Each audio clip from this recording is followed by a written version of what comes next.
অন্বেষণে আসার জন্য আরেকবার থ্যাঙ্কস তোমাকে আমি জানাবো না, কারণ তুমি আমাদের নিজেদের মানুষ, আমার ভালোবাসার মানুষ। একটা খুব মজার মেমেন্টো আমি তৈরি করছি, এটা অন্য চন্দ্রিমার, ইটস ফর ইউ।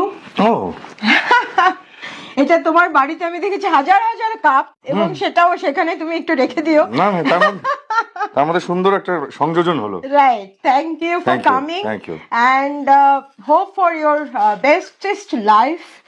খুব ভালো থাকো, সুরে থাকো, এবং এরকমই আনন্দে থাকো, এবং সকলের সিধুদা হয়ে থাকো। Thank you.